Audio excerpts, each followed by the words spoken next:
No. All right, so Josie, let's start with some sampling updates. Map updates. So as we've talked about before, the laboratory process within EPA has to be done right before we actually get in the field. And so we started that process in earnest about 4 weeks ago to procure the labs that we would send the samples to. And we just got that finalized at the beginning of this week. And that was kind of the final piece of information we needed to fall into place before we could finalize the QAP.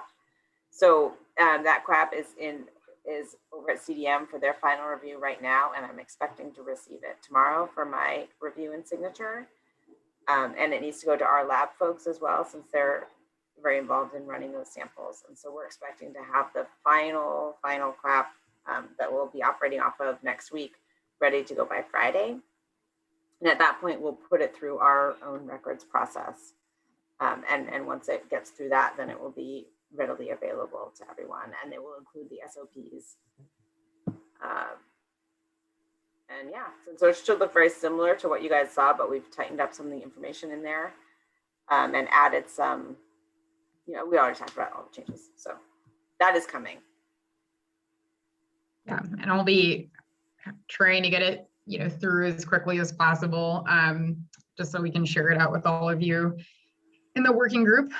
So any questions on that update, Alex, in particular, since I know you had asked about that before?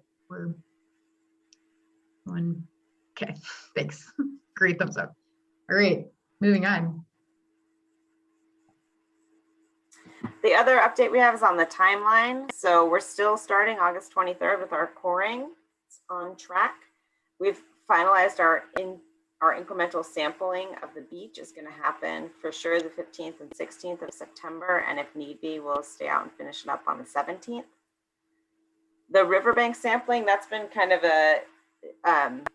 a moving target just because we haven't been quite sure until recently how much of it was going to be coring, those 10-foot cores, and how many of those points needed to be those 3-foot hand augers. And so that's been finalized. We've started the subcontracting process for that. We're expecting to be out there doing that Riverbank coring and augering in October of this year. And then do you want to talk to us about the change? Because this was updated. Yeah. So, once we send stuff to the lab, then they have to analyze it. That takes usually a few weeks if they don't have a backlog. Unfortunately, because of supply chain problems and just because there's so many samples coming out of Portland Harbor right now, most of the labs are starting to experience delays. And so fingers crossed that, we're sending our samples far enough, maybe we won't have that problem. But even if we don't, we're looking at having kind of more of a, I think, of rolling results come in just because our field work has gotten spread over more time. So rather than, the samples we start sending out, we'll start getting those results back in a month or two. And then that data needs to go through a quality review. And then we need to do the work to actually make it intelligible to ourselves and to everyone else. And so that's why we're expecting the actual results to be published a little bit later than we originally anticipated because the field work has gotten pushed back. Thanks, Josie. So any questions, any of Josie's updates on this timeline or any? I've got a quick question. Given the drought conditions, are you anticipating more exposed beach than you anticipated originally? I think it is lower water than we anticipated slightly. And so that actually makes it easier for us to sample because more of the beach is exposed. But we don't see it having a significant effect on the plan. Thank you. Good question. Any other questions? Laura. I think you're on mute, Laura. You are, yeah, I think she's figuring. Yeah, no, I'm wondering about the harmful algae blooms. They're working their way down the river. How does that, I have a friend who won't let her dogs swim at Cathedral Park because of that. And I just wonder that, and also how it affects the sampling, or does it?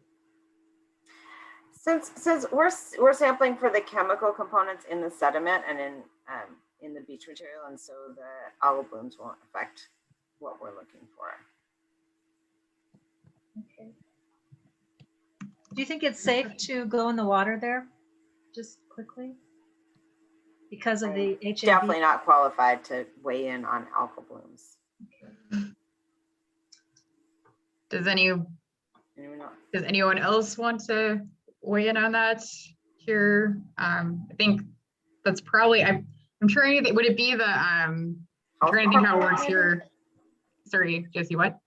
Is it the health department? I think it's opens or OHA, closes? Yeah. isn't it? Is that right? Can someone correct me? I think that's right. Is it, would an OHA issue? Yeah, that's correct. Okay, thanks, Kyle.